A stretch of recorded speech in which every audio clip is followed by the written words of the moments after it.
आप सबका मैं चहल एकेडमी स्टेट पीसीएस प्लेटफॉर्म पर स्वागत करती हूं। दोस्तों, मुख्य परीक्षा के अब मात्र 60 दिन रह गए हैं। इन 60 दिनों में हमें अपनी तैयारी को बहुत मजबूत करना है और जितने भी इंपॉर्टेंट हमारे की थीम्स हैं उन सब की एक रिवीजन करते हुए उनको यहाँ पर फटाफट जो है वो कंप्लीट करना है।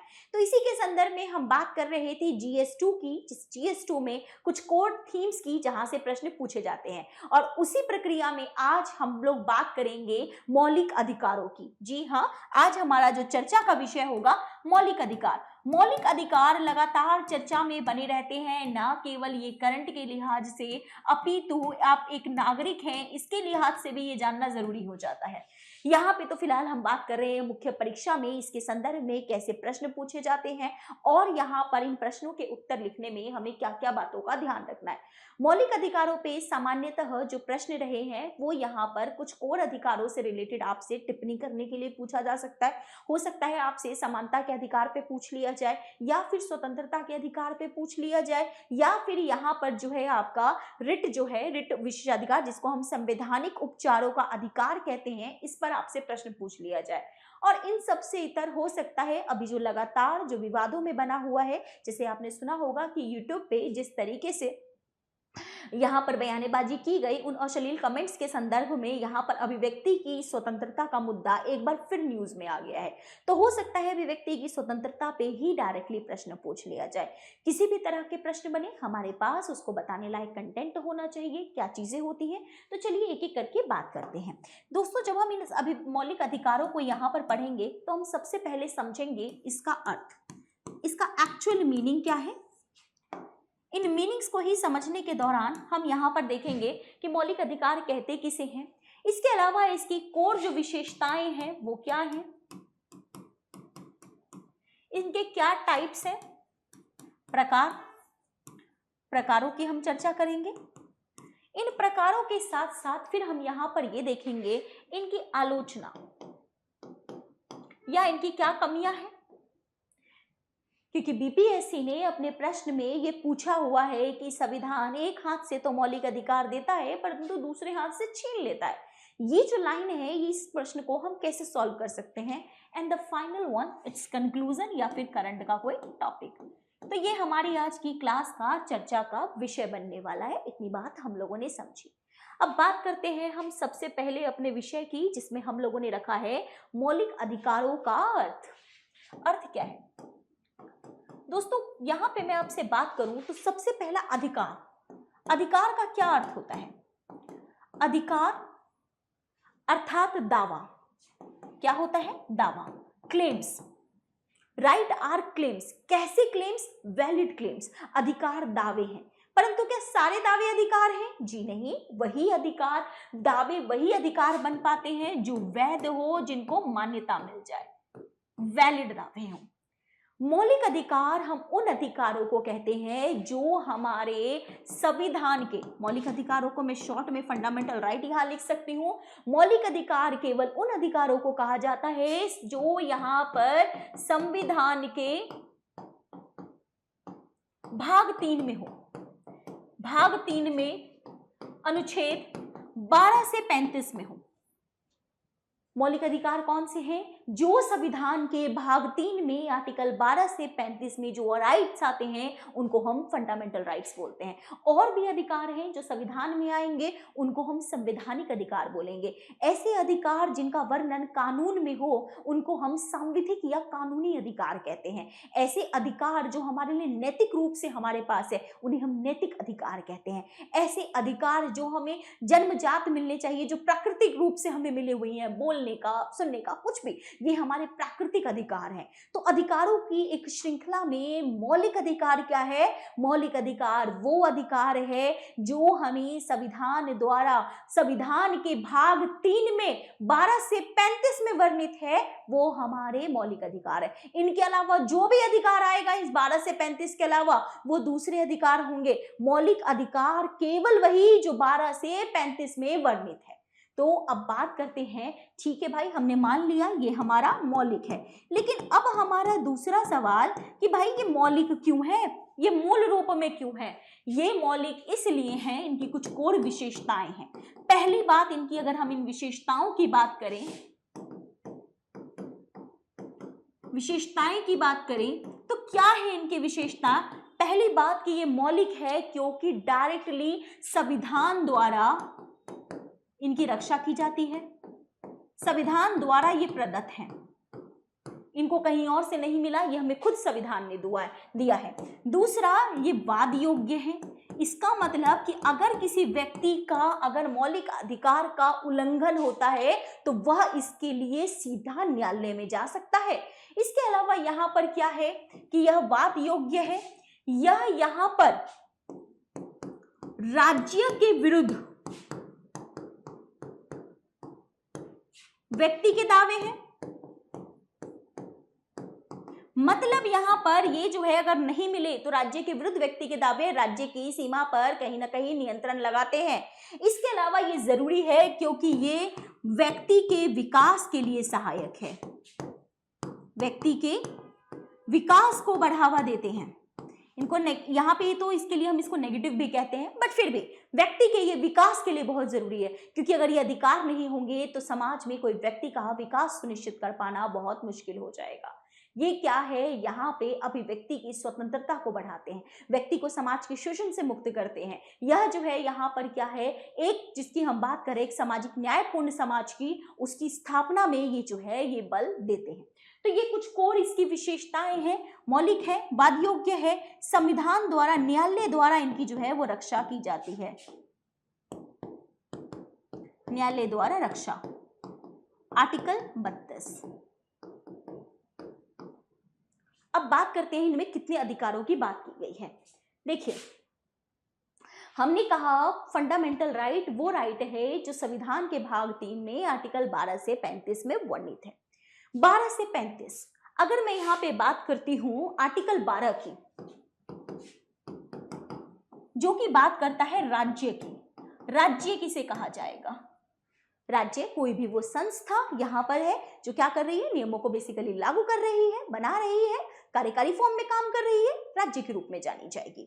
आर्टिकल 13 जो न्यायालय को कहीं ना कहीं पावरफुल बनाता है, वो ये कहता है कि मौलिक अधिकारों को कम या सीमित करने वाली विधियां शून्य होगी, और यहीं से न्यायिक पुनरीक्षण वाला कॉन्सेप्ट आ जाता है। पर आर्टिकल 13 एक्चुअली में जो फंडामेंटल राइट जो शुरुआत होते हैं वो होते हैं किससे?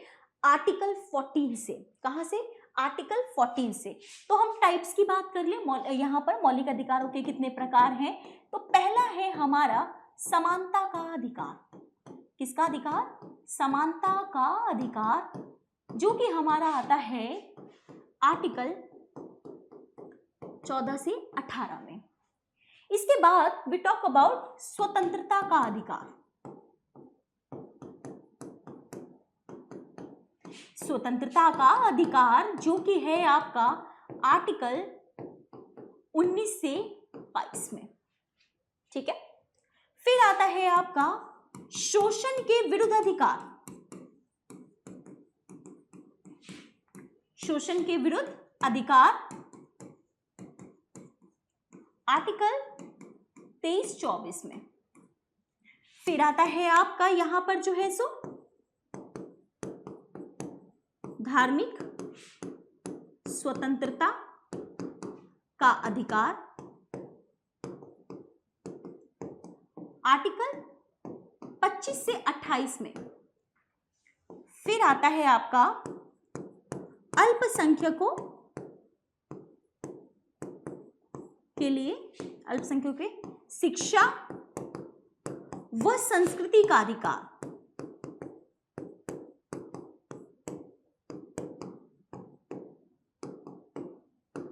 ये आता है आपका आर्टिकल 29 और 30 में। इसके बाद एक और अधिकार आता था जिसको हम कहते थे संपत्ति का अधिकार।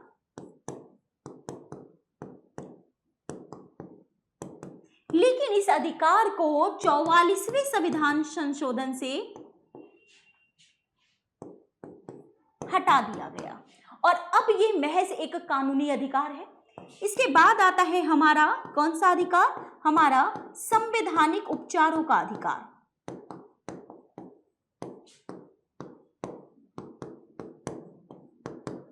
संवैधानिक उपचारों का अधिकार जो कि है हमारा अनुच्छेद ये हमने समझा, ये हमारे इतने अधिकार हैं। इन एक एक अधिकारों की बात करें तो सबसे पहले समझते हैं हम किसके बारे में, यहाँ पर समानता के अधिकार के बारे में। समानता का अधिकार जो यहाँ पर कहता है कि किसी भी व्यक्ति के साथ किसी भी प्रकार का कोई भेदभाव नहीं किया जाएगा। कानून के समक्ष सभी व्यक्ति समान हैं। कानून यहाँ पे सभी परिस्थितियों में सबके लिए समान अवसर उपलब्ध होगा। यहाँ पर जो है क्या होगी, सबके लिए अवसर की समानता होगी। अस्पृश्यता को यहाँ पर हटाया जाएगा, उपाधियों का उन्मूलन होगा। ये कुछ बातें हैं जो समानता के अधिकार में कही गई है। समानता का अधिकार एक निष्पक्षतापूर्ण समाज की जो है वो यहाँ व्यवस्था करता है। इसके बाद बात करें हम स्वतंत्रता के अधिकार की, तो स्वतंत्रता के अधिकार में दो अधिकार बहुत इंपॉर्टेंट है। एक है आपका आर्टिकल 19 और दूसरा है आपका आर्टिकल 21। आर्टिकल 19 इसलिए क्योंकि जो आप बात कर रहे हैं स्वतंत्रता की, खासकर अभिव्यक्ति की स्वतंत्रता की, वो आपका 19 ही है। Article 19 clause 1, right. तो ये आपका क्लॉज 1 जो आर्टिकल 19 जो की बात करता है, चाहे वो प्रेस की स्वतंत्रता की हो, अभिव्यक्ति की, जैसे मैं अभी आपके सामने कुछ बोल रही हूँ, ये हमारा आर्टिकल 19 है, हमारी अभिव्यक्ति की स्वतंत्रता। आर्टिकल 19 आपको बोलने की, आपको समूह बनाने की, आपको यहाँ पर जो है सो घूमने की, आपको कोई व्यापार करने की, आजीविका चलाने की स्वतंत्रता देता है। आर्टिकल 19 खुद 6 प्रकार की स्वतंत्रताओं का समूह है, जो यहाँ पर स्वतंत्रता की भी कोर स्वतंत्रता की बात करता है। आर्टिकल 21 जीवन जीने की स्वतंत्रता है, जिसपे आए दिन बात होती रहती है। जीवन जीने की स्वतंत्रता, जिसमें हम लोगों ने पहले भी डिस्कस किया था कि जब गोपालन केस आया था तो आर्टिकल 21 की सुप्रीम कोर्ट बहुत सूक्ष्म व्याख्या करते हैं।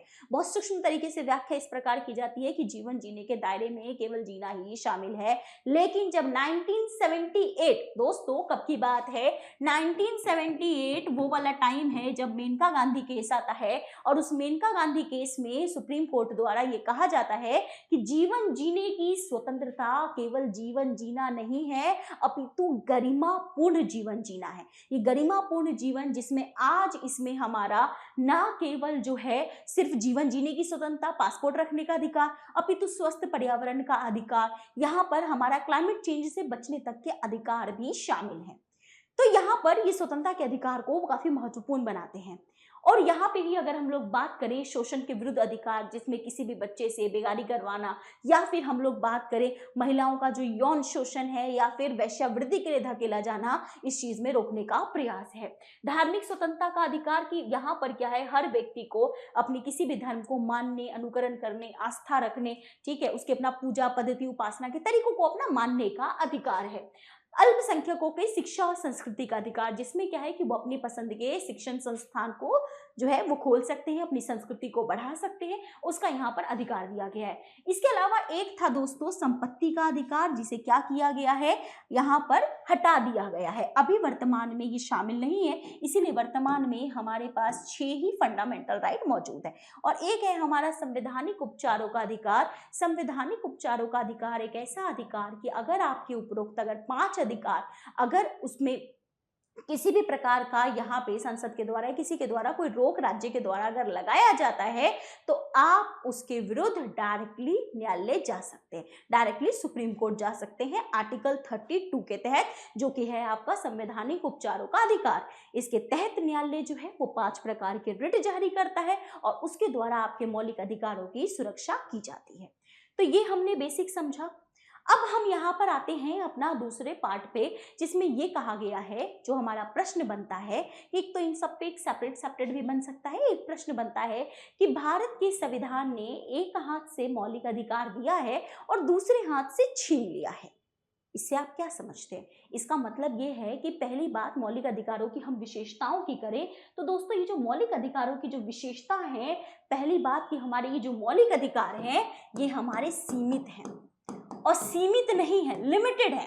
अब लिमिटेड है, कैसे लिमिटेड है कि अगर इन मौलिक अधिकारों में किसी भी प्रकार का यहाँ पर राज्य जो है इनको लिमिट कर सकता है। आप कहेंगे लिमिट कर सकता है तो हम न्यायालय चले जाएंगे, नहीं, कुछ विशेष परिस्थितियां, कुछ अपवाद दिए गए हैं। जैसे कि अगर आपके पास यहाँ पर अभिव्यक्ति की स्वतंत्रता है, लेकिन आप राष्ट्र के अगेंस्ट थोड़ी ना कुछ बोलेंगे, बोलेंगे तो दिक्कत होगी। क्यों? क्योंकि यहाँ पर राष्ट्र की एकता को तोड़ने का अगर कोई बयान देते हैं, कोई नैतिक रूप से कोई गलत बयान देते हैं, जैसे कि अभी वाला ही यहाँ पर क्या हुआ, रणवीर के द्वारा जो चीज बोली गई, इतने अश्लील जो टिप्पणी की गई, सुप्रीम कोर्ट ने क्या कहा उस पे? कहा ये बहुत गंदी सोच को दर्शाता है। यानी आपको अभिव्यक्ति की आजादी तो है, लेकिन ऐसी आजादी नहीं है कि आप यहाँ पे सार्वजनिक तौर से कुछ भी कहे।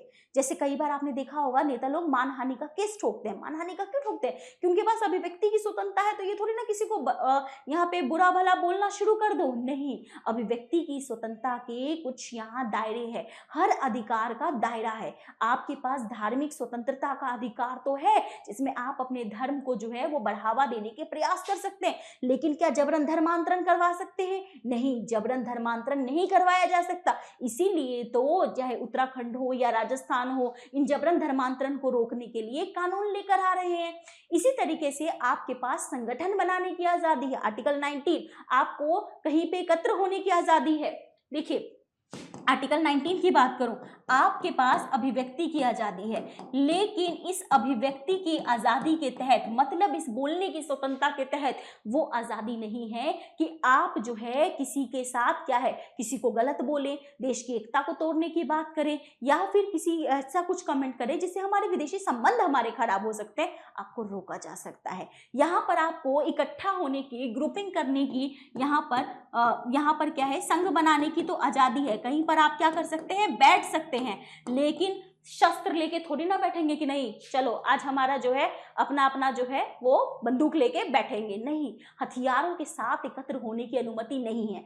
आपको संघ बनाने की अनुमति है, ग्रुप बनाने की अनुमति है, लेकिन आप कोई आतंकवादी संगठन बनाए इसकी अनुमति नहीं है। आपको घूमने की अनुमति है, लेकिन आप जनजातीय क्षेत्रों में प्रवेश करें बिना परमिशन के, इसकी अनुमति नहीं है। किसी क्षेत्र की अगर सरकार चाहे तो वो वहां विशेष क्षेत्र के लिए, अपने विशेष लोगों के लिए रोजगार के अवसर सृजित कर सकती है। तो यानी मौलिक अधिकार तो हमें मिले हैं, लेकिन साथ में कुछ अपवादों के द्वारा, कुछ परिस्थितियों के कारण उन पे युक्त सीमा भी लगाई गई है। अब बात करते हैं कि ये जो अभिव्यक्ति की स्वतंत्रता है, जो आजकल बहुत ज्यादा न्यूज में दोस्तों बनी हुई है, इसमें न्यूज में बने रहने पे आज अभिव्यक्ति की स्वतंत्रता अगर सरकार द्वारा या हमारे संविधान द्वारा जो हमें दी गई है, इसके फायदे क्या हैं? ये जो स्वतंत्रता हमें मिली है, ये हमारे लिए कैसे सहायक है? आप कहेंगे पहली बात कि ये हमारी वृद्धि में सहायक है, हमारे ग्रोथ में बहुत इंपॉर्टेंट है। बिल्कुल सही बात है ये। इससे क्या होता है कि जब किसी व्यक्ति को अभिव्यक्ति की स्वतंत्रता मिलती है, लोग जब अपनी बातों को अभिव्यक्त करते हैं, समाज दोस्तों गतिशील होता है। क्योंकि समाज में क्या होता है, हर तरह की एक्सेप्टेंस बढ़ती है, समाज सहिष्णु होता है, नए नए विचारों को स्वीकार करता है। और क्या होगा इससे, समाज में कुरीतियों पे बार बार जो है, जब यहाँ पर अभिव्यक्ति की आजादी होती है, कुरीतियों में कमी आती है, कुरीतियों में कमी आती है, कुरीतियों में कमी आती है। और क्या होगा, समाज में सबसे बड़ी बात है, इससे एक स्वतंत्र लोकतंत्र को बढ़ावा मिलता है, स्वतंत्र लोकतंत्र को बढ़ावा मिलता है। लोकतंत्र जो है वो मजबूत होता है, मानवीय महत्ता जो है बढ़ती है। लेकिन अभिव्यक्ति के नाम पर जो यहाँ पे गलत कंटेंट या फिर समाज में जो नफरती भाषण फैलाए जाते हैं, उससे क्या होता है, इसके कुछ नकारात्मक भी प्रभाव है। और सीमित अभिव्यक्ति की स्वतंत्रता समाज में क्या करती है, यहाँ पर हिंसा को जन्म दे सकती है। असीमित अभिव्यक्ति की स्वतंत्रता समाज में क्या कर सकती है, राष्ट्र की अखंडता को तोड़ सकती है। समाज में नैतिकता का ह्रास होता है। असीमित जो है स्वतंत्रता है वो क्या कर सकती है, समाज की परिस्थिति में सामाजिक तनाव बढ़ा सकती है। तो अतः क्या करना चाहिए, इसी के लिए सरकार प्रयास कर रही है कि वह स्वतंत्रता को क्या कर सके, इस पे जो है एक लिमिटेशंस रखने के लिए कुछ कानून लेकर आए, जिससे जो लोग भी यहाँ पर हेट स्पीच दे रहे हैं या फिर समाज में नफरत फैलाने का काम करते हैं, उनको कर्ब किया जा सके, उनको रोका जा सके, उनके ऊपर उचित कार्रवाई हो। लेकिन ये ध्यान देना भी आवश्यक है कि वो कार्रवाई ऐसी ना हो कि लोगों की अभिव्यक्ति ही दब के रह जाए। तो हमें इसका जो है बड़ा ध्यानपूर्वक हमें ऐसी नीतियां लानी चाहिए जिससे क्या हो कि हम एक हेल्दी समाज, एक स्वस्थ समाज, एक स्वस्थ लोकतंत्र को बढ़ावा दे सके। तो ये हमारा था किससे जुड़ा हुआ, फंडामेंटल राइट का, लेकिन ये पार्ट 1 है। इसमें अभी हमारे कुछ और भी टॉपिक्स हैं, जैसे नीति निर्देशक तत्वों के साथ बिहार में कौन कौन सी नीतियों को लागू किया गया है, वो कंटेंट हम पढ़ेंगे, अभी नहीं, नेक्स्ट वीडियो में। फिलहाल यहाँ इस वीडियो में इतना ही है, लेकिन जाने से पहले आप लोग मुझे जरूर बताइएगा, क्या अभिव्यक्ति की स्वतंत्रता पे प्रतिबंध लगाना उचित होगा? आपका इस बारे में क्या मत है? Just let us know in comment section. फिलहाल इस वीडियो में इतना ही है। Thank you very much. जय हिंद।